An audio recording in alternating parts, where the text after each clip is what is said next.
fund multi-units? Yes, we can fund multifamily units. We're a residential lender, so we don't fund commercial buildings, shopping centers, malls. I did a golf course loan. That's kind of weird. But for the most part, we like to stick to residential. So condos, townhomes, single-family homes, and multifamily, 2-unit, 3-unit, 4-unit, and commercial multifamily. So if it's a 100-unit, 200-unit apartment building, we can do that as well. It can be vacant. It can be full. It could be a stabilization job. It doesn't really matter. As long as people live in it, we don't do land, and we don't do mobile homes.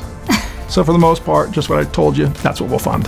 Thank you so much for joining us today. I hope you enjoyed it as much as I did. Please go ahead and fill out the section below with your questions, and who knows, you may have them answered by Chief Denney on our next programming. Thank you for joining us.